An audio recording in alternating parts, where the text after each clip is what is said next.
యోహాను సువార్త 2వ అధ్యాయం 1 నుంచి 3 వచనాలు చదువుకుందాం.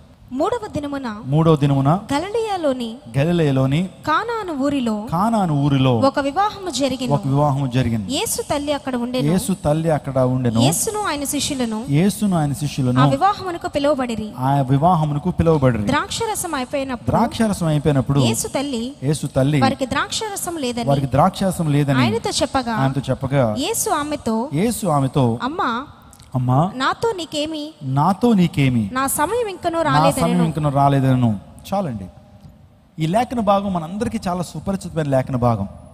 యేసు ప్రభు వారు ఈ లోకంలో ఉండేటప్పుడు ఆయన చేసిన మొదటి సూచక్రియ కానా అనేటువంటి పెండ్లి విందులో నీటిని ద్రాక్షారసంగా మార్చేటువంటి ఆ విధానం. నీటిని ద్రాక్షారసంగా మార్చే అద్భుతమే యేసు ప్రభు వారి పరిచర్యలో మొదటి అద్భుతంగా దేవుని లేఖనాల్లో మనం చూస్తుంటాం. ప్రభు ఆశ్చర్యకరుడు. ఆయన జన్మ ఆశ్చర్యకరంగా జరిగింది. ఆయన మరణము, ఆయన పునరుత్థానము సమస్తం కూడా ఆశ్చర్యమే. ఆయన బోధలు కూడా ఆశ్చర్యమే. ఆయన స్వస్థపరిచినటువంటి విధానాలు ఆశ్చర్యాన్ని రేకెత్తింపజేస్తుంటాయి. మీరు యోహాను సువార్త జాతక చదివితే యోహాను సువార్తలో సుమారుగా 7 సూచక్రియలు ప్రభు యేసుక్రీస్తు ప్రభు జరిగించినట్లుగా దేవుని లేఖనాల్లో మనం చూస్తుంటాం. అది 2వ అధ్యాయంలో నీళ్లను ద్రాక్షారసంగా మార్చిన సందర్భము. 4వ అధ్యాయంలో కపెర్నహూం అంటే అర్థం ఏంటంటే ద టౌన్ ఆఫ్ జీసస్. యేసుక్రీస్తు ప్రభు యొక్క పట్టణం ఏంటంటే కపెర్నహూము. ఆ కపెర్నహూమును ఇప్పుడు కూడా మనం చూడగలుగుతాం. ఇప్పుడైతే శిథిలావస్థలో ఉంది. యేసుక్రీస్తు ప్రభు వారు ఆ పట్టణానికి కపెర్నహూములో ఆయన వెళ్తుండేటువంటి వాడు. కపెర్నహూములో ఏం జరిగిందంటే ఒక అధికారి కుమారుణ్ణి యేసు ప్రభు వారు స్వస్థపరిచారు. ఆ తర్వాత మనం జాగ్రత్తగా ఆలోచన చేస్తే 5వ అధ్యాయాన్ని మీరు చదివితే క్లిప్పింగ్స్ వేస్తున్నారా? 5వ అధ్యాయాన్ని మీరు చూస్తే కనుక 38 సంవత్సరాల నుంచి రక్తస్రావం వంటి వ్యక్తి, 38 సంవత్సరాల నుంచి వ్యాధిగ్రస్తుడుకున్నటువంటి ఆ వ్యక్తి బెతస్దా కోనేరు దగ్గర పడున్నప్పుడు యేసుక్రీస్తు ప్రభు ఆ వ్యక్తిని స్వస్థపరిచాడు. ఆ అంశాన్ని మనం 5వ అధ్యాయంలో చూస్తాం. ఆ తర్వాత 6వ అధ్యాయంలో 5 రొట్టెలు 2 చేపలు యేసు ప్రభు ఎంతమందికి పంచిపెట్టాడు? 5,000 మందికి పంచిపెట్టినట్లుగా అద్భుతాన్ని ఆ 5వ అధ్యాయంలో మనం చూడగలుగుతాం. ఆ తర్వాత ఇంకా ఆలోచన చేస్తే 6వ అధ్యాయంలో 9వ అధ్యాయంలో పుట్టుగుడ్డు వాడిని దేవుడు స్వస్థపరిచిన విధానాన్ని మనం అక్కడ చదువుతాం. ఇంకా మనం ఆలోచన చేస్తే 21వ అధ్యాయంలో ఆ విస్తారం చేపల రాశిని అద్భుతంగా పట్టుకోవడానికి దేవుడు ప్రార్థన చేశాడు. దేవుడు ఒక గొప్ప డైరెక్షన్ ఇచ్చినప్పుడు పేతురు అక్కడ ఉన్నటువంటి వారు విస్తారమైన చేపల రాశిని పొందుకుంటారు. ఈ విషయాలు మనం ఆలోచన చేస్తున్నప్పుడు ప్రతి అద్భుతం వెనుక దేవునికి ఒక సంకల్పం ఉంది. ప్రతి అద్భుతం వెనుకాల ఆ మనుషులు దేవునికి విధేయత చూపించారు. Through obedience miracle will be taken place. అంటే ఆ విధేయత ద్వారానే అద్భుతం అనేది మన జీవితంలో జరుగుతుందనేటువంటి సత్యాన్ని మనం తెలుసుకుంటాం. యేసు ప్రభు వారు వివాహానికి ఆయన పిలువబడ్డాడు. యేసు ప్రభు వారు వివాహంలో ఆయన ఉన్నాడు. యేసు ప్రభు వారు వివాహాన్ని ఘనపరిచాడు. ఒకవేళ వివాహాన్ని కనుక నిషేధిస్తే ప్రభు వివాహానికి వెళ్ళాడు. అసలు వివాహ వ్యవస్థ ఎవరు ప్రారంభించారు? అసలు వివాహము ఎవరి ద్వారా ఈ ప్రపంచానికి ఇంట్రడ్యూస్ చేయబడింది? The system of marriage has been constituted by God himself. ఈ వివాహ వ్యవస్థ చూడండి. ఈ రోజున హిందువులు కూడా వివాహం చేసుకుంటారు. వారికి కూడా హైందవ వివాహ చట్టం ఉంది. ఆ తర్వాత క్రైస్తవులు కూడా క్రైస్తవ వివాహ చట్టం ఉంది. అన్ని దేశాల్లో కూడా మ్యారేజ్ అనేటువంటిది ప్రతి తెగలోనూ ప్రతి జాతిలోనూ మనం చూస్తుంటాం. అసలు ఈ యొక్క వివాహం అనేటువంటి కాన్సెప్ట్ని, వివాహం అనేటువంటి ఈ యొక్క బంధాన్ని ఎవరు ప్రారంభించారంటే సాక్షాత్తు దేవుడే ప్రారంభించాడు. దేవుడు ఏదైనా వనంలో మానవుని కలుగు చేసిన తర్వాత ఒంటరిగా తిరుగుతుంటే దేవుడు అనుకున్నాడట, ఒంటరిగా ఉండటం మంచిది కాదు అని దేవుడు ఎరిగి, it's not good for man to be alone. మనిషి ఒంటరిగా ఉండకూడదండి. ఒంటరిగా ఉన్నప్పుడే మనిషి పాపానికి చిక్కుతాడు. చాలామంది యవనస్తులు ప్రాంతాలు ఉన్నారు.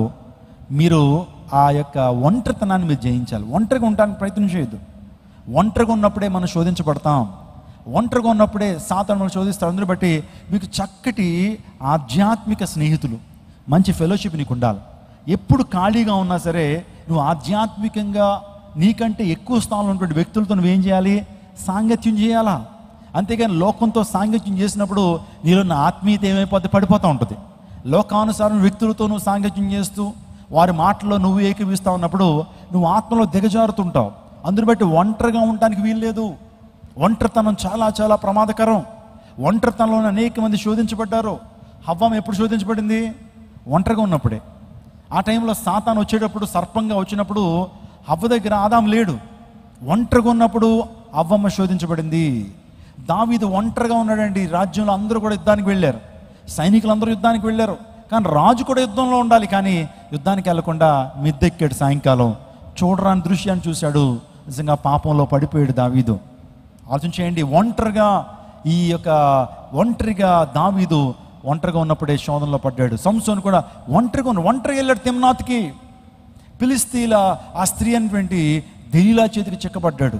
ఎందుకు మాట చెప్తున్నానంటే, ఒంటరితనం ప్రమాదకరం. దేవుడు అనుకున్నాడు ఒంటరిగా ఉండటం మంచిది కాదని ఎరిగి సాటి అయిన సహాయాన్ని దేవుడు ఏర్పాటు చేశాడు. ఈరోజు చాలామంది వివాహాన్ని నిషేధిస్తున్నారండి.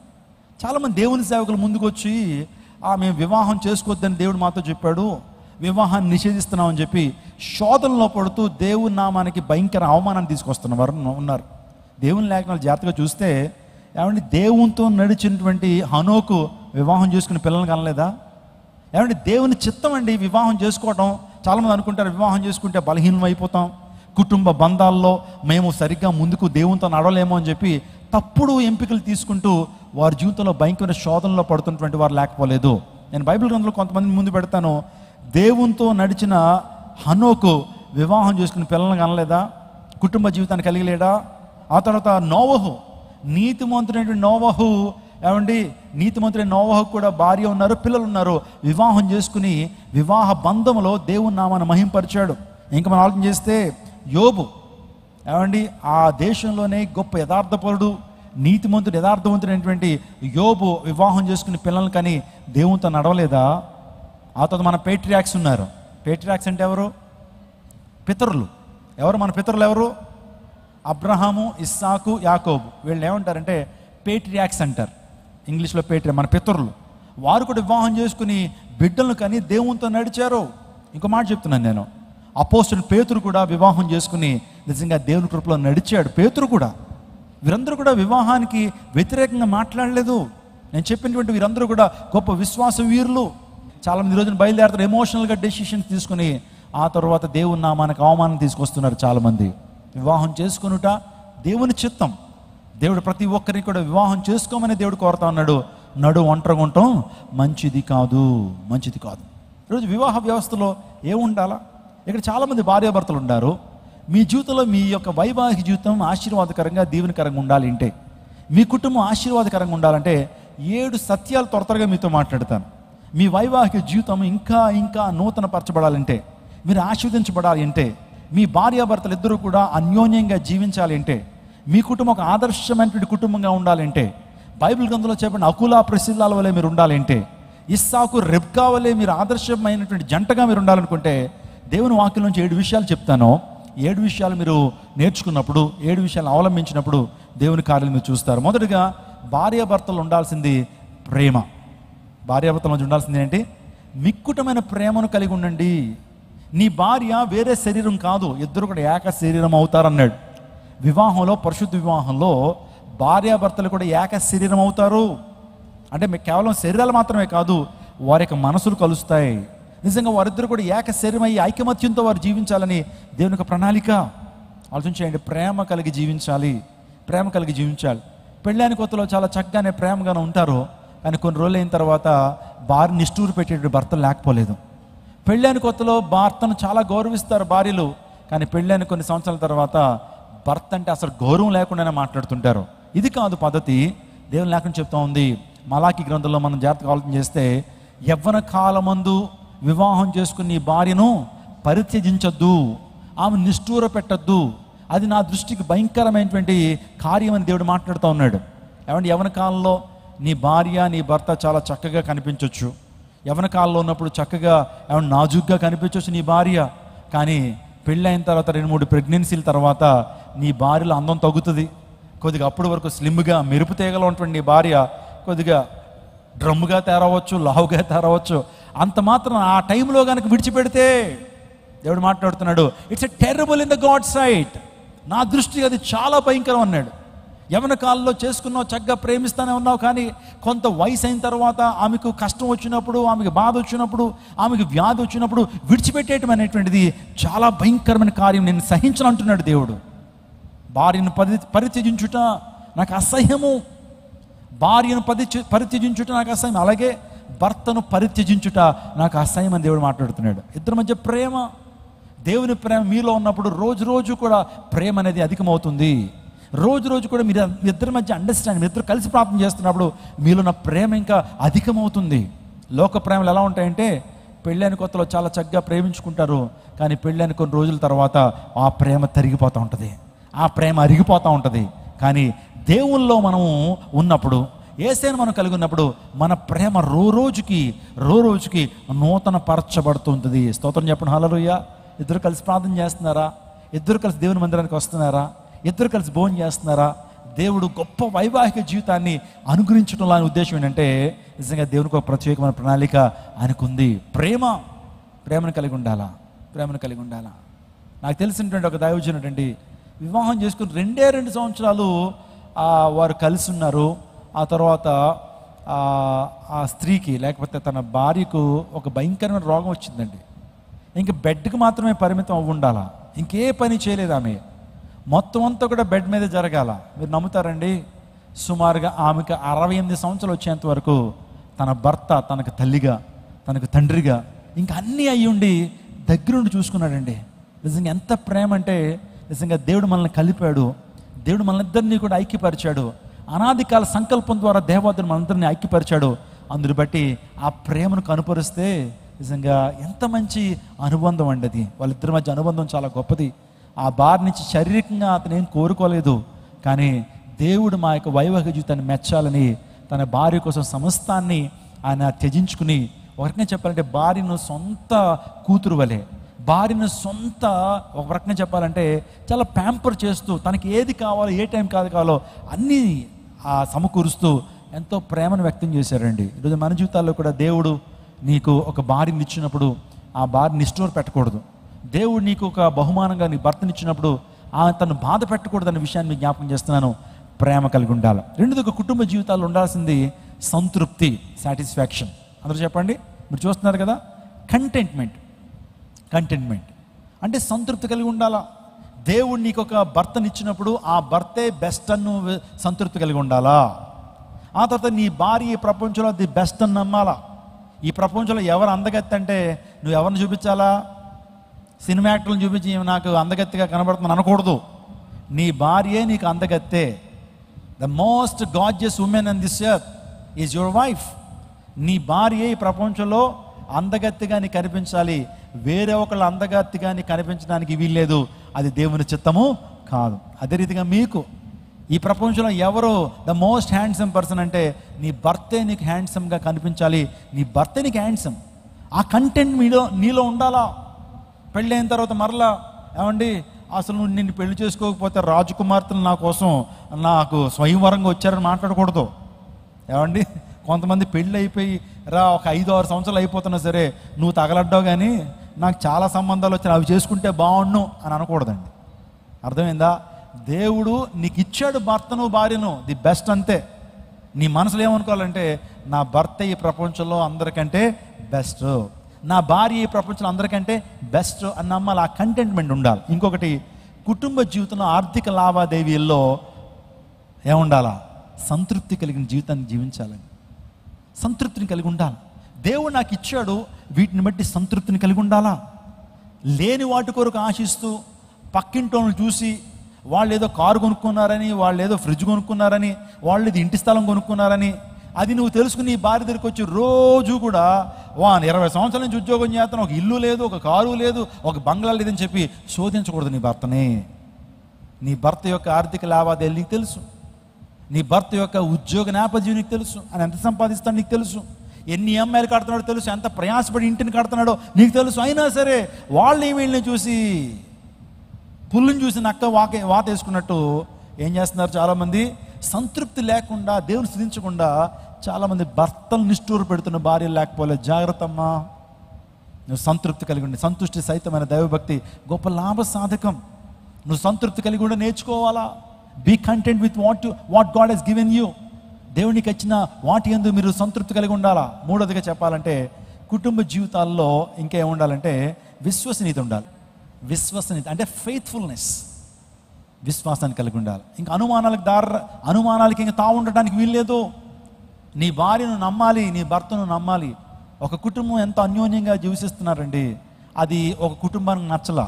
ఏంటి వీళ్ళు ఎంత అన్యోన్యంగా ఉంటున్నారు, ఎక్కడికి వెళ్ళిన ఇద్దరు కలిసి వెళ్తున్నారు, మందిరానికి ఇద్దరు కలిసి వెళ్తున్నారు, వీళ్ళ మధ్య ఎలాగన్నా సరే చిచ్చులు పెట్టాలి. ఏమైనా ఉంటారు అలాంటి వాళ్ళు? సాతాను మనసు కలిగినటువంటి వారు ఉంటారండి? ఉంటారు ఖచ్చితంగా. దేవునితో చక్కగా నడుస్తూ ఉన్నప్పుడు సాతాను ఏ విధంగా చిచ్చులు పెడతాడో, భార్యాభర్తలు కూడా చక్కగా దేవుని కృపలో నడుస్తున్నప్పుడు సాతాను మనసు కలిగినటువంటి వారు, దయ్యపు మనసు కలిగినటువంటి వారు, మన యొక్క అన్యోన్యతను చోటి వారాలైనటువంటి వారు చిచ్చులు పెట్టడానికి ప్రయత్నం చేస్తారు. జాగ్రత్త వారి విషయంలో. మెల్లగా తన స్నేహితుడు ఎంటర్ అయ్యాడు, భార్య మీద అనుమానాన్ని రేకెత్తించే మాటలు పలుకుతున్నాడు. మెల్లమెల్లగా వింటూ ఉన్నాడు. మెల్లగా అనుమానాన్ని పెంచుకున్నాడు భర్త. భార్యని హింసించడం మొదలుపెట్టాడండి. నోటి మాటల ద్వారా హింసిస్తున్నాడు. ఆ తర్వాత కత్తిపోటు లాంటి మాటలు పలుకుతూ భార్యని హింసిస్తున్నాడు. దెబ్బలు కొడతా ఉన్నాడు. నిజంగా ఆమె ఫెడప్ అయిపోయిందండి. ఎందుకు అనుమానిస్తాడో తెలియదు, ఎందుకు కొడతాడో తెలియదు. ఆ దుష్ట సాంగత్యం మంచినాడు మనం చెరుపునన్నట్లుగా ఆ దుష్ట స్నేహితుడు ఏం చేస్తాడంటే తన కుటుంబంలో చిచ్చు పెట్టాడు. ఒక భార్య బాగా దెబ్బలు తిన్నది, బాగా భరించలేకపోయి ఒకరోజు అంది విడాకులకి పోలీస్ స్టేషన్కి వెళ్ళి డైవర్స్ అప్లై చేసింది. భర్త అనుకున్నాడు నిజమే, అనుమానం అది నిజమే అనుకున్నాడు. నా భార్య క్యారెక్టర్ విషయంలో ఏదో లోపం ఉందని అనుకున్నాడు. మీరు నమ్మండి, ఆ భార్య కూడా సహించలేకపోయింది. విడాకులు అయిపోయిన తర్వాత తన ఇంటికి వెళ్ళిపోయింది. పిల్లలు అనాథలు అయిపోయారు. ఆ భర్త అండి రోజున పిచ్చోడైపోయి రోడ్ల మీద చిత్తు కాగితాలు ఎగురుకుంటూ భయంకరమైనటువంటి పరిస్థితుల్లో ఆ భర్త ఉన్నాడు. వాస్తవానికి ఇద్దరు కూడా యోగ్యులేనండి. కానీ ఆ దుష్ట సాంగత్యం మంచి నడుని చెరుపుతున్నట్లుగా ఆ దుష్ట స్నేహితుడు ఆ కుటుంబాన్ని పాడు చేశాడు. ఎందుకు మాట చెప్పాను తెలుసా? నువ్వు ఎప్పుడైనా ఎవరితోన్నా సాంగత్యం చేయాలనుకున్నప్పుడు, ఎవరితోన్నా నువ్వు కొంత సమయాన్ని గడుపుతావు అనుకున్నప్పుడు, నీకంటే ఆత్మీయత విషయంలో నీకంటే ఎక్కువ ఉన్నటువంటి వారి దగ్గరికి వెళ్ళి సాంగత్యం చేయి. అంతేకంటే నీకంటే దిగుడు స్థానంలో లోకంలో వ్యక్తులతో సాంగత్యం చేయొద్దు. నువ్వు లోకాన్ని విడిచిపెట్టొచ్చావుగా, ఆ పాపాన్ని విడిచిపెట్టొచ్చావు, మరలా లోకస్తులతో సాంగత్యం చేస్తున్నావు. నువ్వు బాగుంటుందన్నా, వాళ్ళ దగ్గరికి వెళ్తే మంచిగా కామెడీ జోకులు వేస్తూ ఉంటారు, బాగుందన్నా, ఈవినింగ్ బాగా కలిసిపోతాం అనుకుంటున్నావు. కానీ నీ జీవితంలో ఆత్మీయతకు దూరం అయిపోతున్నావు, దేవునికి దూరం అయిపోతా ఉన్నావు. నీ మాటలు మారిపోతా ఉన్నాయి, నీ చూపులు మారిపోతా ఉన్నాయి, నీ ఆలోచనలు, నీ తలంపులు మారిపోతా ఉన్నాయి. దానికి కారణం దుష్ట సాంగత్యం. అందుని బట్టి మీ జీవితాల్లో మంచి సాంగత్యాన్ని కలిగి ఉండండి, దేవుని సేవకుల సహవాసం కలిగి ఉండండి, ప్రార్థనా పరులతో సహవాసాన్ని కలిగి ఉండండి. ఏమండి, నీకు క్షేమాన్ని కోరి దేవుని వాక్యాన్ని పంచుకునేటువంటి వ్యక్తుల దగ్గరికి వెళ్ళి కాసేపు స్పెండ్ చేయండి. అంతేగాని నీకంటే ఆత్మీయ జీవితంలో దిగజారిపోయినటువంటి వారు, ఇంకా లోకంతో నింపబడినటువంటి వారు, ఇంకా లోకస్తులుగా జీవించేటువంటి వారు, లోకం వారిలో పోనటువంటి వారి దగ్గరికి వెళ్ళి కూర్చోద్దు. నువ్వు అలా కూర్చోవడం ద్వారా నీలో ఆత్మీయత పాడి నువ్వు ఎదగలేకపోతున్నావు. అందుని బట్టి నేను అంటాను, ప్రతి ఒక్కరికి ఒక ఆత్మీయ సహవాసం కావాలి. ఏం కావాలి? ఆత్మీయ సహవాసం కావాలి. అప్పుడు నువ్వేం చేయబడుతుంటే ఆత్మీయ సహవాసంలో నువ్వు ఎదగలుగుతావు, నువ్వు మండగలుగుతావు, నువ్వు రగిలించబడగలుగుతావు. చిన్న ఎగ్జాంపుల్ చెప్పనా? ఒక పొయ్యి బాగా మండుతుందండి, అందులో కట్టెలు మండుతున్నాయి, బగబగా మండుతున్నాయి. ఒక పచ్చి కట్టెని తీసుకెళ్ళి ఆ పొయ్యిలో పెట్టినా సరే ఆ మండుతున్న కట్టెలతో ఏమవుతుంది? ఇది కూడా మండుతుంది. అదే నువ్వు చక్కగా కాలుతున్నటువంటి కట్టెవి కానీ ఈ కట్టెని తీసుకెళ్ళి బాగా పచ్చి కట్టెల్లో ఆ మండుతున్న కట్టెని పెట్టినా ఏమైపోద్ది? కొంతసేపటికి ఆరిపోతుంది. అర్థమైందా? ఇప్పుడు నువ్వు ఒకవేళ కాలనటువంటి వ్యక్తివి అయితే, అంటే మండేటువంటి అనుభవం నీలో లేకపోయినా మండేటువంటి గుంపులో నువ్వు ఉంటే నువ్వు కూడా ఏమవుతావు? మండుతావు.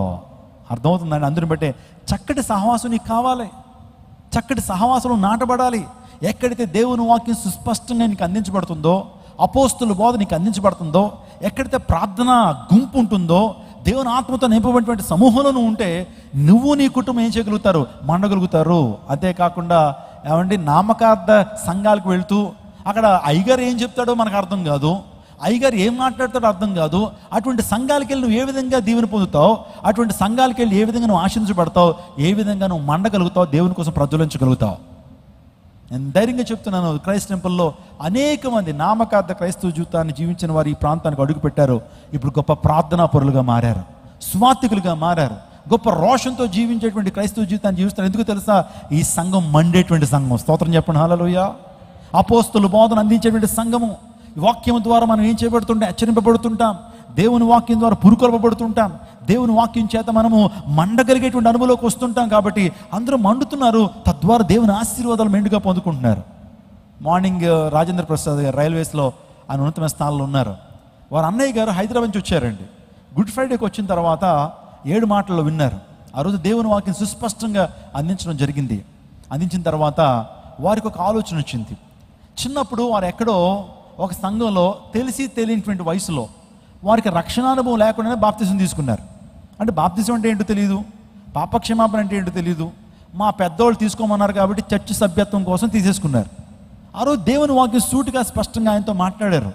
నువ్వు రక్షణ పొందిన తర్వాతే, పాపక్షమాపణ పొందిన తర్వాతే బాప్తిజం సాక్ష్యం ఇవ్వాలి, నమ్మాలి. యేసుక్రీస్తు ప్రభు దైవత్వాన్ని నమ్మి ఆయన గొప్పతనాన్ని నమ్మినప్పుడే బాప్తిజంలో సాక్ష్యం ఇవ్వాలన్నప్పుడు దగ్గరికి వచ్చి అడిగారు, అయ్యా కెన్ వీ టేక్ రీబ్యాప్టిజం? మరలా మేము మేము బ్యాప్టిజం తీసుకోవచ్చా? నేను అడిగాను, మరి మా బాప్తిజం వాక్యానుసారమైనది కాదండి అని అంటే, కాదండి, మాకు తెలుసో తెలియని వయసులో యవ్వన కాలంలో టీనేజ్లో ఉన్నప్పుడు మా తల్లిదండ్రుల ప్రోద్బలంతో తీసేసుకున్నాం. కానీ ఈ రోజున దేవుడు మా మనోనేత్రాలు తెరిచారు. అయ్యా మీరు ఎలాగో రేపు బాప్తిసాలు ఇస్తున్నారు, అంటే గుడ్ ఫ్రైడే తర్వాత బాప్తిసాలు ఇవ్వడం జరిగింది. ఆ బాప్తిసాలో నేను నా భార్య కూడా సాక్ష్యం ఇస్తామండి, వాక్యానుసారమైన బాప్తిసాలో మేము సాక్ష్యం ఇస్తాము అని ముందుకొచ్చి వారు బాప్తిస సాక్ష్యం ఇచ్చారండి. ఇచ్చిన తర్వాత జరిగిన అద్భుతం ఏంటో తెలుసండి, వారిద్దరు కుమార్తెలు అమెరికాలో ఉంటారు. సో వారిద్దరి జీవితాల్లో దేవుడు గొప్ప కార్యం జరిగించారండి. ఇద్దరికి కూడా నూతన గృహ దేవుడు మరుసటి రోజున ఇచ్చాడట. స్తోత్రం చెప్పండి, హల్లెలూయా. అంటే వాళ్ళు ఎంతో కాలం నుంచి లోన్ శాంక్షన్ అవ్వాలని ప్రార్థన చేస్తున్నారు, ఆశిస్తున్నారు. వీళ్ళు ఇక్కడ బాప్తిజం తీసుకోవడం, ఆడిద్దరు కుమార్తెల లైఫ్స్ అద్భుతమైన సెటిల్ అవడం వారు గమనించి సాక్ష్యాన్ని పంపించారు. ఈ 2వ ఆరాధనలో వారు సాక్ష్యాన్ని పంచుకున్నారు. నీ జీవితంలో అద్భుతం, నీ జీవితంలో సూచక్రియ, నీ జీవితంలో స్వస్థత, నీ జీవితంలో విమోచన ఎప్పుడు జరుగుతుందంటే దేవుని వాక్యానికి లోబడినప్పుడు, దేవుని వాక్య ప్రకారం జీవించినప్పుడు నీ జీవితంలో అద్భుతాన్ని పొందుకుంటావు. విశ్వసనీయత, ఈరోజున మంచి సహవాసాన్ని నువ్వు కలిగి ఉండాలి. దేవుని లేఖలు చెప్తున్నాయి, అవిశ్వాసులతో విజ్జోడుగా ఉండకుడి అన్నాడు. అందరూ వింటున్నారండి? అవిశ్వాసులతో విజ్జోడుగా ఉండొద్దు అంటే అర్థం ఏంటి? ఎక్కువగా రాసుకుని పూసుకుని తిరగద్దు అవిశ్వాసులతో. వారు నీ ఆత్మీయతను ఏం చేస్తారు?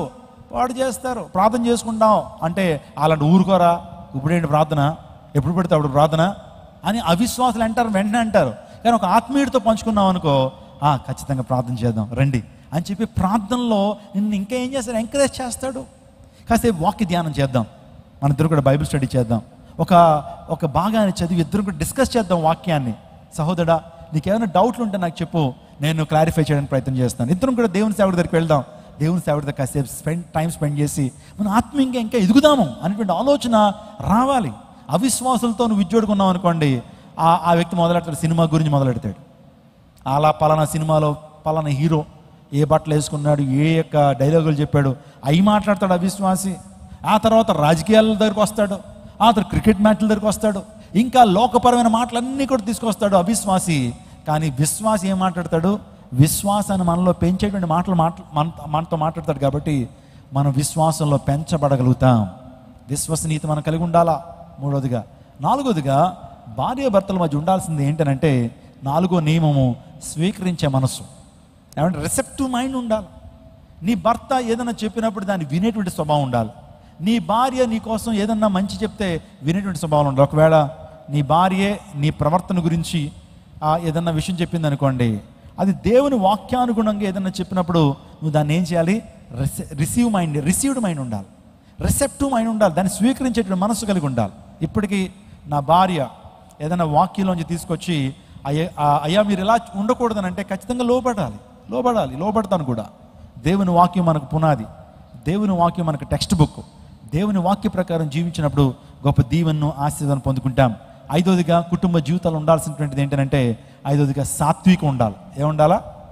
సాత్వికము. అందరూ చెప్పండి, సాత్వికం. మీక్నెస్, కోపం ఉండకూడదండి. చాలామంది కోపంతో ఇంటిని ఏం చేసుకుంటారు? పాడు చేసుకుంటుంటారు. కోపంలో ఏదో మాటలనేస్తుంటారు, కాని మాట పలికేస్తుంటారు కోపంలో. తద్వారా నిజంగా చాలా హర్ట్ఫుల్గా మాట్లాడుతుంటారు, కోపంలో మాట్లాడేస్తూ ఉంటారు. కానీ ఆ మాటలు గుండెకి ఎప్పుడైతే తాకుతుంటాయో ఒక తోటావలే, నిజంగా ఒక కత్తిపోట్లాగే ఆ మాటలు గుండెకి చాలా బాధను కలుగు చేస్తాయండి. అందుని బట్టి మన జీవితాల్లో సాత్వికంతో కాపురం చేయాలి. ఎలా కాపురం చేయాలి? సహనం, ఓపిక, సాత్వికం. Meekness is not weakness. సాత్వికాన్ని కలిగి ఉండటం అనేది అది బలహీనత కాదు. ఈ ప్రపంచంలో గొప్ప స్ట్రాంగ్ విర్చ్యూ ఏంటంటే సాత్వికాన్ని కలిగి ఉండటం. మన ప్రభువు యేసు ప్రభువు వారు చెప్పిన మాట, సాత్వికులు ధన్యులు, వారు భూలోకమును స్వతంత్రించుకుందురు. Blessed are the meek, they'll inherit the world. వారు ఈ ప్రపంచాన్ని నువ్వు జయించాలంటే కత్తితోనూ ఆయుధంతో ప్రపంచాన్ని నువ్వు జయించలేవు, కానీ సాత్వికం ద్వారా ప్రపంచాన్ని జయించవచ్చు. నెపోలియన్ అంటాడు, France this military general, oh Jesus, you are so greater than me, you are so great than me, because we try to conquer this world with my sword and mightiness, but you conquered this world with the mighty weapons called love and forgiveness and meekness అన్నాడు.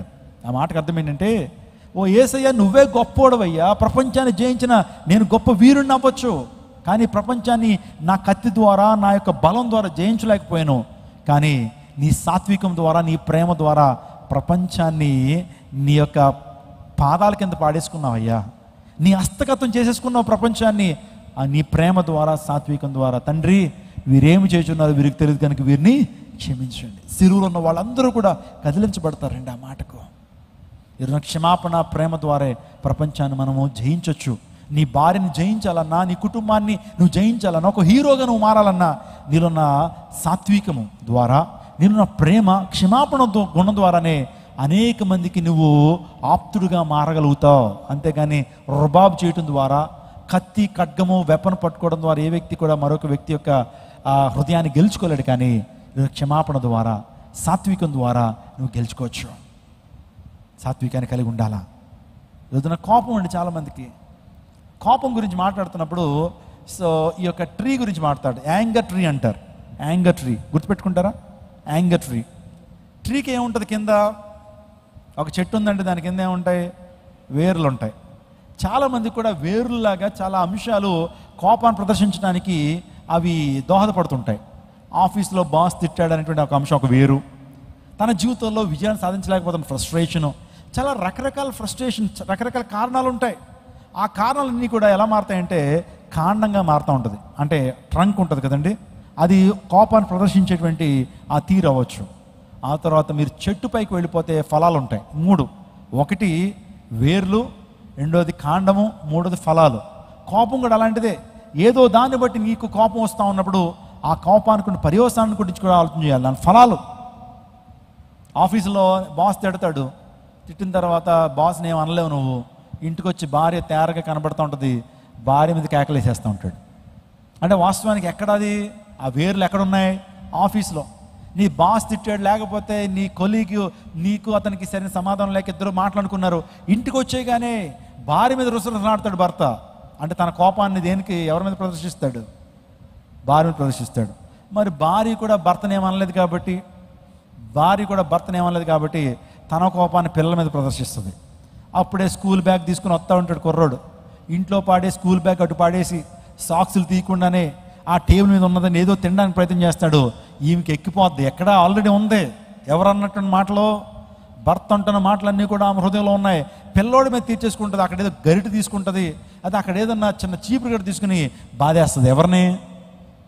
కుర్రోడికి ఏం అర్థం కాదు. అదేంటి మా అమ్మ ఇంత వీడిగా behave చేస్తుంది, ఎందుకు కొట్టింది అనుకుంటాడు. కానీ కారణం ఏంటి? భర్త ఆల్రెడీ ఫుల్గా తిట్టాడు. ఆ కోపాన్ని ఎవరి మీద ప్రదర్శించింది? కొడుకు మీద ప్రదర్శించింది. ఇప్పుడు కొడుకు వాడి కోపం తల్లి మీద చూపించగలడా? అందుని బట్టి వాళ్ళ ఇంట్లో కుక్క పిల్ల ఉంటుంది, ఏమంటే ఆల్సేషన్ డాగ్, అది తేరగా ఉంటుంది, వాని మీద చూపిస్తాడు, దాన్ని టాప్మని కొడతాడు. కొట్టేటప్పటికి భర్త అక్కడ ఎక్కడేదో పేపర్ చదువుకుంటూ ఉంటాడు. ఆ కుక్క వెళ్ళి ఈడు కొట్టిన, మరి ఆ కుక్క కూడా ఎవరి మీద ఉన్న కోపాన్ని తీర్చుకోవాలి కదా. అందుని బట్టి యజమాని వెళ్ళి కాలు కరికేస్తుంది అనమాట. కాలు ఏం చేస్తుంది? కొరికేస్తుంది. తీరిపోయింది కదా. మొదట ఎవరి నుంచి వచ్చింది? నీకు కోపం వస్తున్నప్పుడు నేను ఒక చిన్న టెక్నిక్ చెప్తాను.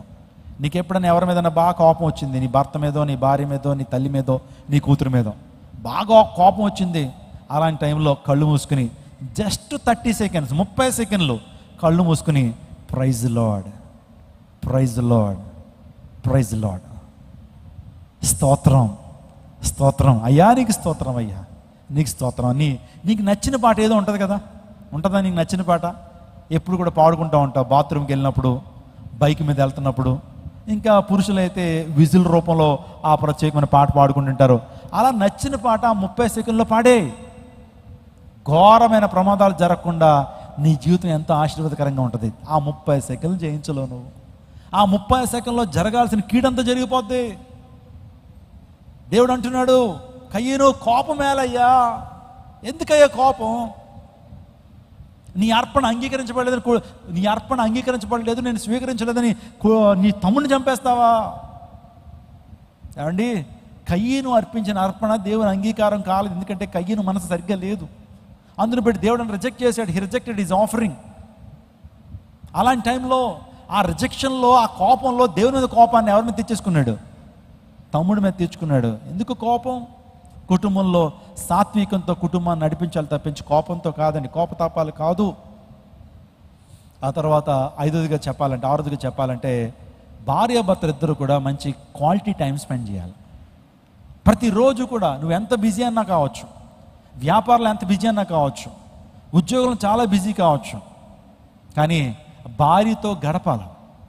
నీ భార్యతో కనీసం కొన్ని నిమిషాలైనా, కొన్ని గంటలైనా పర్సనల్గా గడపాలి. తద్వారా మీ ఇద్దరికి అన్యోన్యత ఏమవుతూ ఉంటుంది? పెంచబడుతూ ఉంటుంది. ఊరంతా మాట్లాడుతూ కానీ ఇంటికి వచ్చిన భార్యతో నువ్వు మాట్లాడు. అందరితో ముసలమ్మ ముచ్చట్లు పెట్టుకుంటావు కానీ నీ భర్తతో మనసిప్పి నువ్వు మాట్లాడు. అందరూ పెట్టే కుటుంబాలు ఈ రోజున చాలామంది కుటుంబాలు విచ్ఛిన్నం అయిపోతున్నాయండి. Spend quality time with each other. ఇద్దరికిద్దరు క్వాలిటీ టైం స్పెండ్ చేయండి. మంచి వ్యక్తిగత సమయాన్ని గడపండి. ఇద్దరు కూడా దేవుని మాటలు మాట్లాడుకోండి. అతడు కుటుంబంలో పిల్లల్ని ఏ విధంగా పెంచాలో మాట్లాడుకోండి. అతడు మీ వైవాహిక జీవితం ఇంకా ఆశీర్వాదకరంగా ఉండటం కొరకు ఇద్దరు ఒక సన్నిహిత సంబంధాన్ని మీరు కలిగి ఉండండి, సన్నిహిత సమయాన్ని మీరు కలిగి ఉండండి. అది దేవుడు మెచ్చుతున్నటువంటి ఆ యొక్క ఆశ. చివరిగా చెప్తున్నాను, ప్రతి కుటుంబం కూడా ఎంతో అన్యోన్యంగా ఆశీర్వాదకరంగా ఉండాలంటే కుటుంబ ప్రార్థన చేయాలా? ఏం చేయాలా? కుటుంబ ప్రార్థన, ఫ్యామిలీ ప్రేయర్. ఎంతమంది గృహాల్లో కుటుంబ ప్రార్థనలు జరుగుతున్నాయి? చాలా కొద్దిమంది మాత్రమే చేతులు చూపిస్తున్నారు. Please, can't you spend 20 minutes or 15 minutes time for the family prayer? 15 నిమిషాలు మీరు ఫ్యామిలీ ప్రేయర్కి స్పెండ్ చేయలేరా? పోనీ 10 నిమిషాలు మీ కుటుంబం అంతా కూడా కూర్చుని ఒక 2 కీర్తనలు పాడుకొని ఒక కీర్తన భాగాన్ని చదివి యజమానుడిగా నీవు నీ పిల్లలకి ఏదో ఒకటి చెప్పడానికి ప్రయత్నం చేస్తున్నావా? వాక్యాన్ని తెరిచి నీకు అర్థమైంది ఏంటో నీ పిల్లలకు చెప్పడానికి ప్రయత్నం చేస్తున్నావా? రేపొద్దు నీ పిల్లలు, మా నాన్న మా చిన్నప్పుడు ఈ బోధ మాకు చేశాడు, మాకు వాక్యం చెప్పేటువంటి వాడని నీ పిల్లలు రేపొద్దున మాట్లాడాలి. అంతేగాని మా తల్లిదండ్రులు ఇద్దరు మా ముందే కొట్టుకునేవారు, మా ముందే కంకుళ్ళు ఆడుకునేవారు, మాకు చెడ్డ మాదిరి నుంచారు, మేము పాడైపోవడానికి మా తల్లిదండ్రులే కారణమని అంటున్నారా? అర్థం చేయండి. మీ బిడ్డలకు మంచి మాదిరి నుంచాలి, ప్రార్థన వారికి నేర్పించాలా, వారికి సత్యబోధను, దేవుని వాక్యాన్ని ప్రకటించాలి. కుటుంబ ప్రార్థన కలిగి ఉండండి. అమ్మ స్త్రీలారు ఇంకో మాట చెప్తున్నాను, కుటుంబ ప్రార్థన చేయమని చెప్పి 1-2 గంటలు పెట్టద్దు కుటుంబ ప్రార్థన. ఏమంటే చాలామంది ప్రార్థన చేయమన్నారని చెప్పి ఈవిడే మొదలెడుతుంది ప్రార్థన, గంట సేపు ఈవిడే చేసేస్తుంది. ఆమె అనేటప్పుడు మొత్తం ఫ్యామిలీ అంతా ఎవరు మంచాల మీద వాళ్ళు ఉంటారు. అంతసేపు చేయొద్దమ్మా, ఒక 6 గంటలు చేయొద్దు. నువ్వు నీ పిల్లలకి అవకాశం ఇయ్యి. సో క్లుప్తంగా చేసుకోండి, ఒక 1 గంట సేపు కుటుంబ ప్రార్థన చేసుకోండి. కుటుంబ ప్రార్థన అనేటప్పటికి ఏమండి చాలామంది చేస్తాను తప్పిదని నాకు చెప్పారు. నా భార్య అండి ప్రార్థన మొదలెడుతుందండి, మొత్తం 1 గంట సేపు చేస్తుందండి, ఎంతసేపు ఉండమంటారండి అయ్యగారు. చెప్పానమ్మా, ఇంకా నీ కుటుంబంలో ఇంకా ఆధ్యాత్మిక పరిపక్వత లేదు. నీ బిడ్డలు ఇప్పుడిప్పుడు ఎదుగుతున్నారు. వాళ్ళ ముందు నువ్వు 1 గంట ప్రార్థన చేస్తే సో వారికి ఉన్న ఆసక్తి పోద్దమ్మా. అందుని బట్టి మెల్లమెల్లగా ఆ టైంని పెంచుకోండి. మొదట ఒక 10 నిమిషాలు 15 నిమిషాలు పెట్టుకోండి. ఆ తర్వాత ఇంకా మీరందరూ కూడా బాగుంటే ఇంకా పెంచుకోండి. ఎంతసేపు చేసినా తప్పులేదు. కానీ ఇనీషియల్గా నేను చెప్తున్నాను, సో కొద్ది సమయం పెట్టుకోండి, చాలా చక్కగా ప్రార్థన చేసుకోండి. ఏమండి అందరూ కలిసి భోజనం చేయండి. భోజనానికి ముందు కూడా ఏం చేయాలా? ఏం చేయాలమ్మా?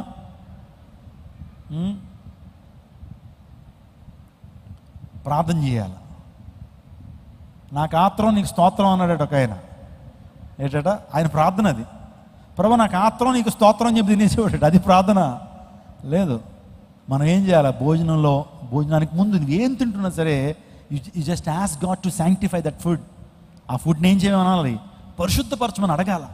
అయ్యా ఈ ఆహారాన్ని పరిశుద్ధపరచండి. ఎవరు చేశారో, ఏ చేతులు అందులో కలిసినాయో, ఏ అపవిత్రత అందులో ఉందో, అందుని బట్టి నువ్వు ఏదైనా తింటున్నప్పుడు పవిత్రపరచమని అడగాలి.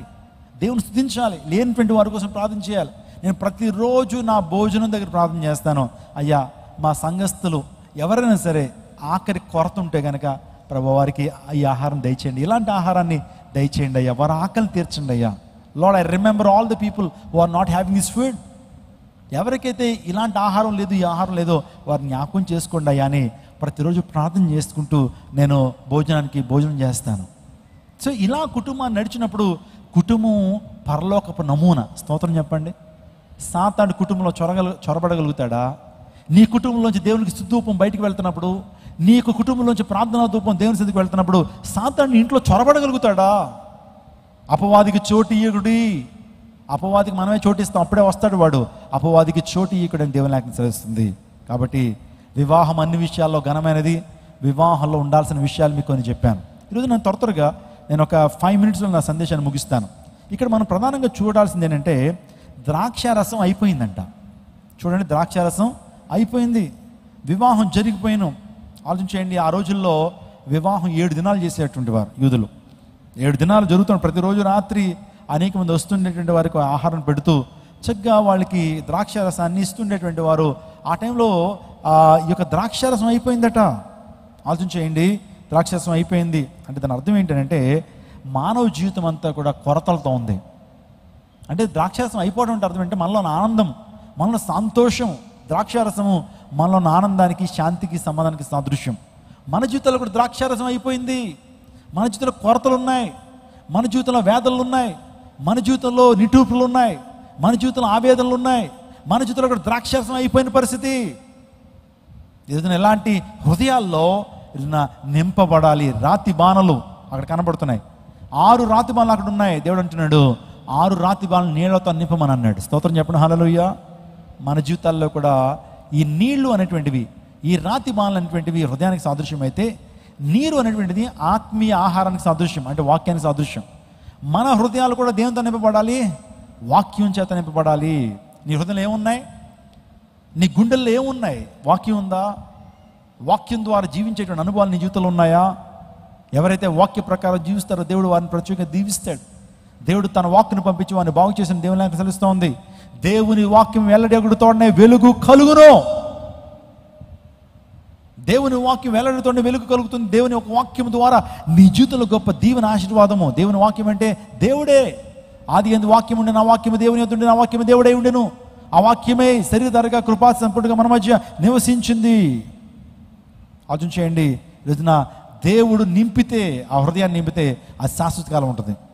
లోకపరంగా ఈ హృదయాన్ని వేరే వాటితో నింపాలనుకుంటున్నావు నువ్వు, కానీ ఈరోజున శాశ్వతమైనటువంటి దేవుడు నీ హృదయాన్ని సంతోషంతో నింపాలనుకుంటున్నాడు.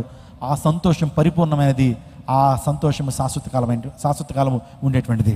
ఇంకో మాట చెప్తున్నాను, అది ఏంటంటే ఆయన యేసుక్రీస్తు ప్రభు మరియ దగ్గరికి, యేసు ప్రభు తల్లిని మరియ దగ్గరికి వచ్చారు. వాళ్ళు వచ్చి, అయ్యా, అమ్మా, ఇక్కడ ద్రాక్షారసం అయిపోయింది, మీ కుమారుడి యేసు ప్రభు వారికి చెప్పు అన్నప్పుడు ప్రభు దగ్గరికి వెళ్ళింది ఆమె. వెళ్ళిన తర్వాత నా సమయం ఇంకా రాలేదు అని తల్లితో చెప్పాడు. అవునండి, ఇక్కడ మనం నేర్చుకోవాల్సిన సత్యం ఏంటంటే, సో దేవుని సమయంలో మన జీవితంలో దేవుడు కార్యం చేస్తాడు. తగిన కాలం దేవుడిని మనల్ని ఇచ్చిస్తాడండి. ఆయన సమయం కొరకు మనం వేచి ఉండాలి. ఆయన సమయం కొరకు మనం కనిపెట్టాలి. ఆయన సమయం కొరకు ఆయన యొక్క హస్తాల కింద, ఆయన యొక్క కబంధ హస్తాల కింద దీన మనసుగా ఉండమని దేవుడు మనతో మాట్లాడుతున్నాడు. తగిన కాలం దేవుడు మనల్ని ఏం చేస్తాడు? హెచ్చిస్తాడు. తగిన కాలం దేవాదేవుడు ఎస్తేరుని జ్ఞాపకం చేసుకున్నాడు. తగిన కాలం దేవాదేవుడు దానియేలుని జ్ఞాపకం చేసుకున్నాడు. తగిన కాలం దేవాదేవుడు దావీదుని ఏర్పాటు చేసుకున్నాడు. తగిన కాలం దేవుడు నిన్ను జ్ఞాపకం చేసుకుంటాడు. నిన్ను విడువను, ఎడబాయను, నిన్ను మరువునని దేవుడు వాగ్దానం చేస్తున్నాడు. ఈ రోజున దేవుడు నింపేటువంటి వాడు. అక్కడ మరి అంటది ఏమో తెలుసా? ఆయన మీతో చెప్పునది చేయడి. ఆయన మీతో చెప్పునది చేయడి. మీరు అపోస్తలుల కార్యం 3:22 ఆ మాట మరొకసారి చూస్తాం. ఆయన మీతో ఏమి చెప్పినను అన్ని విషయంలో మీరు ఆయన మాట వినవలెను అని అపోస్తలుల కార్యం 3:22 రాయబడింది. ఆయన మీతో చెప్పినది, నా ప్రభువు చెప్పిన మాట వింటే మన జీవితంలో ప్రయోజనం ఉందా లేదా? ఆయన మాట వింటే మనం బ్రతుకుతామా లేదా? ఆయన మాట వింటే మనం దీవించబడతామా లేదా? ఆయన మాట వింటే మనం స్వస్థపరచబడతామా లేదా? ప్రతి అద్భుతం కూడా విధేయత మీద ఆధారపడి ఉంది. నేను త్వరగా క్విక్గా కొన్ని ఇన్సైట్స్ ఇచ్చేస్తాను. యేసు ప్రభు దగ్గరికి 10 మంది కుష్ఠరోగులు వచ్చారు. ప్రభు ఏమన్నాడు? వారి నెత్తి మీద చెయ్యేసి నూనె రాసి ప్రభా వీరు స్వస్థపరచబడుదురుగా, కానీ ఆయన ఏమన్నా శుభవచనాలు ఏమైనా పలికాడా? వచ్చినటువంటి 10 మంది కుష్ఠరోగులతో అన్నాడు, వెళ్ళి యాజకుని కనపరుచుకోండి అన్నాడు. వాళ్ళు అనుకున్నారు ప్రభు దగ్గరికి వస్తే వేరే పని చెప్తున్నాడు ఏంటి మాకు, మేము ఈయన్ని వెతుక్కుంటూ వస్తే ఈయన మరొకరి దగ్గరికి వెళ్ళమంటాడేంటి, భలే ఉందలే బేరం అనుకున్నారా? దేవుడు చెప్పిన మాట విన్నారు. అయ్యా నీ మాట చొప్పున మేము ఎవరి దగ్గరికి వెళ్తాం, యాజకుని దగ్గరికి వెళ్తామని వెళ్ళారు. దారి మధ్యలోనే ఎవరి కుష్ఠరోగం నుంచి వారు విడుదల పొందారు. Some time God will test you, whether you believe, whether you obey to the voice of God or not. నువ్వు దేవుని మాట విధేయత చూపిస్తావో లేదో గాడ్ విల్ టెస్ట్ యూ. నువ్వు విధేయత చూపించడం మొదలుపెట్టినప్పుడు నిజంగా వారు యాజకుని దగ్గరికి వెళ్ళక క్రితమే వాళ్ళు స్వస్థత పొందుకున్నారు. See, miracle is always depends upon your obedience. నువ్వు చూపించిన విధేయత మీదే అద్భుతం ఆధారపడి ఉంటుంది. అర్థమైందా? పేతురు దగ్గరికి వచ్చాడు ప్రభు, రాత్రంతా కష్టపడ్డాడు, చేపలు పట్టాడు, ప్రయాసపడ్డాడు, చెమటంతా కూడా నేను అనుకుంటాను శరీరంలో ఉన్నటువంటి శక్తి అంతా అయిపోయింది. ఆ టైంలో ప్రభు అన్నాడు, లోతుకు వెళ్ళి వలవేయ కుడివైపున అన్నాడు. పేతురు ఏమనాలి, అయ్యా రాత్రంతా పట్టానయ్యా, మళ్ళీ వెళ్ళలేనయ్యా, ఈ యొక్క వల్లన్నీ బాగు చేశానయ్యా, ఇవన్నీ కూడా భుజాల మీద తీసుకొని వచ్చేస్తాను మళ్ళీ ఇంటికి. అప్పుడు ప్రభు అన్నాడు, నువ్వు లోతుకు వెళ్ళి వలవేయ్యా అన్నప్పుడు పేతురు యేసయ్య మాటకు విధేయత చూపించి నీ మాట చొప్పున వెళ్ళి వలవేస్తానన్నాడు. ఆ రోజున గొప్ప అద్భుతాన్ని పేతురు పొందుకున్నాడు. అవును, మన జీవితాల్లో కూడా దేవుని మాటకు విధేయత చూపించి ఆయన చెప్పినది చేయండి. Do what ever he commands you, do what ever he tells you, do what ever Bible says to you.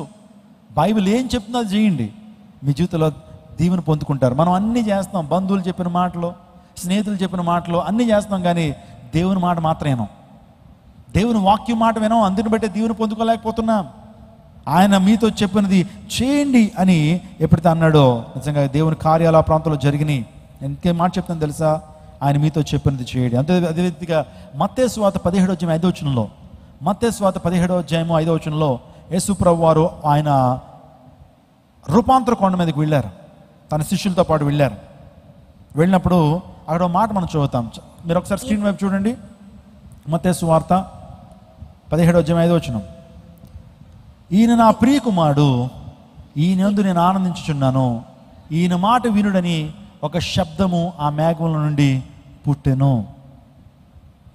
ఇక్కడ యోహాను, పేతురు, ఆంద్రేయ వీరు యేసు ప్రభుతో పాటు ఒలీవల కొండ మీదకి వెళ్ళారు. అప్పుడు యేసు ప్రభు వారి యొక్క రూపాంతర అనుభవాన్ని చూశారు. అంటే పరలోక రాజ్యంలో ప్రభు ఎలా ఉంటాడు, ఆయన శారీరకంగా వచ్చాడు, కానీ ఆయన మహిమతో ఎప్పుడైతే చూస్తారో ఎగ్జైట్ అయిపోయారండి వీళ్ళు. అబ్బా ఏం రూపం, అసలు ప్రభువుని అలా చూస్తామని మంత్రముగ్ధులు అయిపోయారు. రోజు మా ప్రభుతో మేము భోజనం చేస్తున్నాం, ప్రభుతో పాటు తిరుగుతున్నాం, ఆయన రూపం ఎలా ఉంటుందా అని ఎప్పుడైతే ఎగ్జైట్ అయిపోయారు, దే ఆర్ ఓవర్వెల్మ్డ్. అలాంటి టైంలో అక్కడ అంటాడు శిష్యుడు అయినటువంటి పేతురు అంటాడు, అయ్యా ఇక్కడ నీకొకటి, సో ప్రవక్తలకి మాకు పర్ణశాల కట్టేద్దాం అయ్యా, ఈ కొండ దిగద్దా, ఎక్కడే ఉండిపోదాం అంటే, అయ్యా ఇక్కడ ఉండిపోవడం నేను రాలేదయ్యా, సమస్త మానవాళ్ళ కొరకు నేను ప్రాణం పెట్టడానికి వచ్చాను, నాకు భూమి క్రిందే అంటే ఈ యొక్క కొండ క్రిందే చాలా చాలా పనులు ఉన్నాయి, నేను దేవుని కొరకు అదేవిధంగా సమస్త మానవాళి పాప ప్రక్షాళన నిమిత్తం శిలువ రక్తం కాల్చాల్సిన వాడిగా ఉన్నాను అని అన్నప్పుడు, వారు అలా తేరు చూస్తూ ఉన్నప్పుడు ఆకాశం నుంచి ఒక మేఘం వచ్చిందట. ఆ మేఘం నుంచి ఒక స్వరం పడుతుంది, ఏమని తెలుసా, ఈయన నా ప్రియ కుమారుడు. ఆ మాట ఒకసారి చదవండి, మీరు ఈ మాటలు చూస్తూ ఉన్నాం. ఒకసారి ఆ స్లైడ్ ఒకసారి ఇవ్వండి. ఈయన నా ప్రియ కుమారుడు, ఈయన యందు నేను ఆనందించుచున్నాను, ఈయన మాట వినుడని ఒక శబ్దము మేఘములో నుండి పుట్టెను. ఎవరి మాట? ఎవరి మాట? యేసయ్య మాట. యేసయ్య మాట వినండి అని మేఘం నుంచి ఒక శబ్దం వచ్చింది. అవును, యేసయ్య మాట వింటే బ్రతుకుతామండి, యేసయ్య మాట వింటే దీవించబడతాం, యేసయ్య మాట వింటే రక్షించబడతాం, యేసయ్య మాట వింటే ఆర్థిక ఇబ్బందుల నుంచి విడుదల పొందుతాం, యేసయ్య మాట వింటే స్వస్థపరచబడతాం, యేసయ్య మాట వినడం ద్వారా గొప్ప దీవెనను పొందుకుంటాం. ఆలోచించండి. అది ఇంకొక మాట మీకు జ్ఞాపకం చేస్తాను. మొదటి సమూయేలు గ్రంథం 15:22 మొదటి సమూయేలు గ్రంథం 15:22 మొదటి సమూయేలు గ్రంథం 15:22 అందుకు సమూయేలు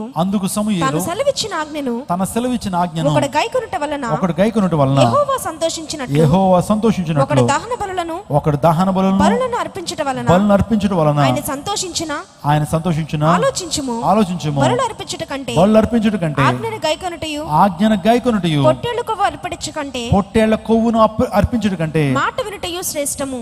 ఏమండి, అర్పణలు అర్పించుట కంటే, శ్రేష్టమైన బలులు దేవునికి అర్పించడం కంటే మాట వినుట శ్రేష్టం అన్నాడు.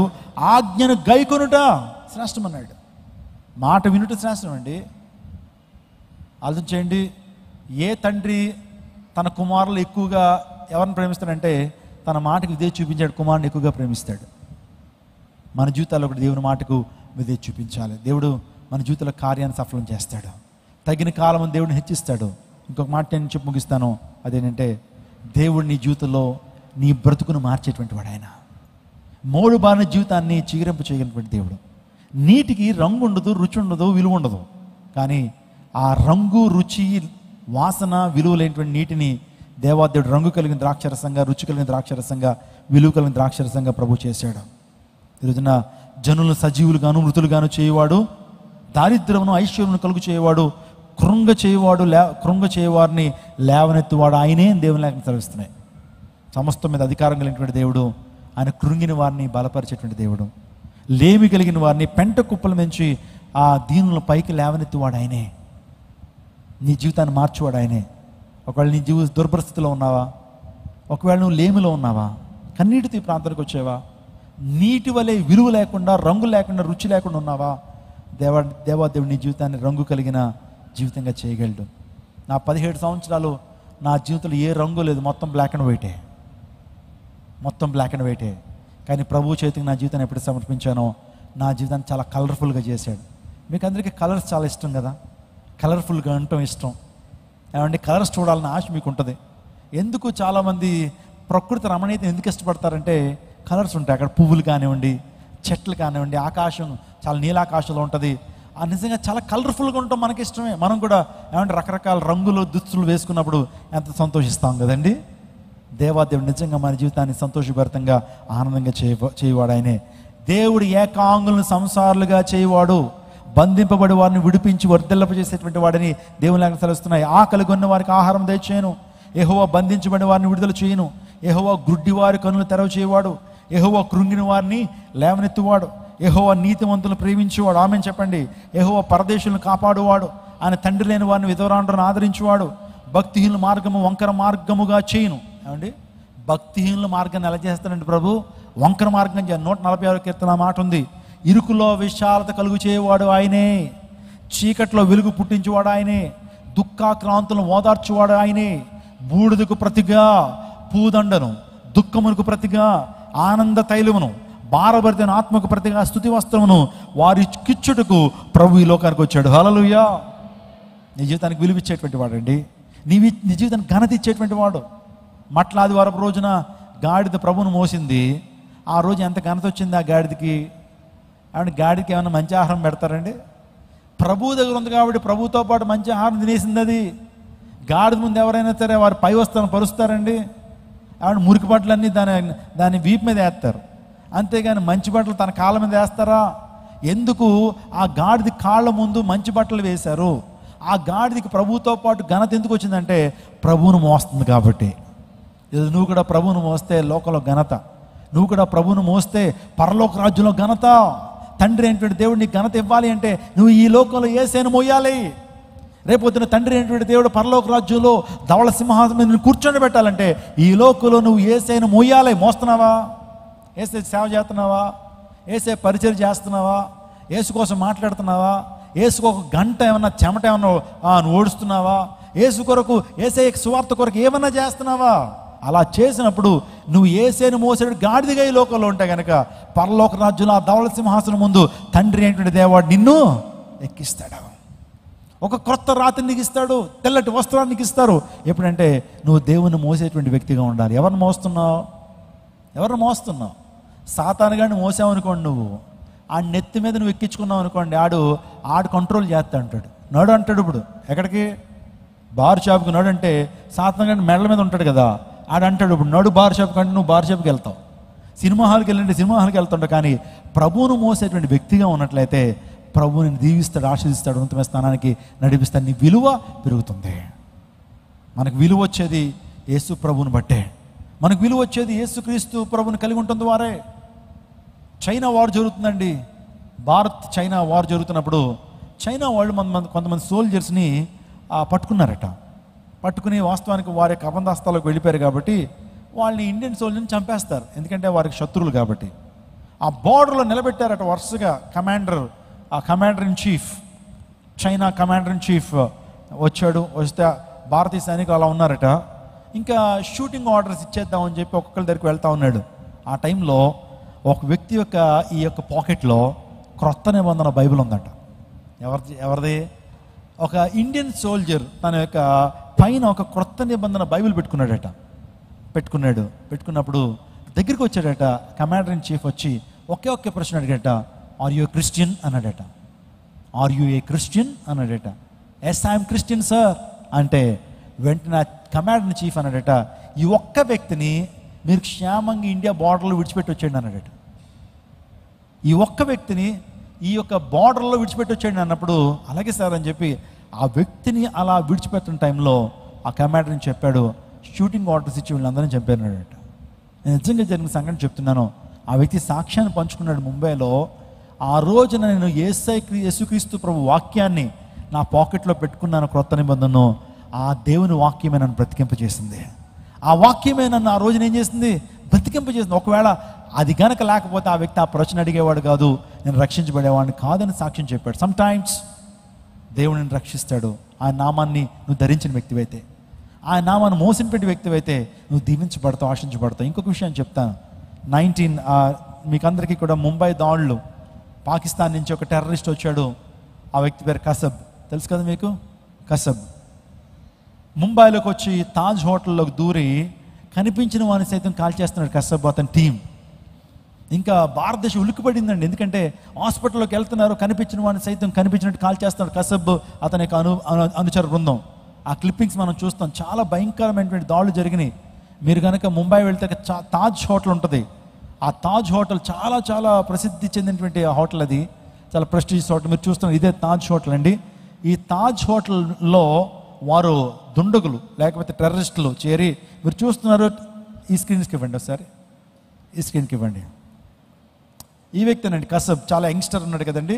నిజంగా భారతదేశంలో అనేక మందిని పొట్టను పెట్టుకున్నాడు, అనేక మందిని చంపినటువంటి వ్యక్తి కసబ్, ఒక టెర్రరిస్ట్. ఒకరోజు ఒక హాస్పిటల్లోకి వెళ్ళాడు ఈ వ్యక్తి.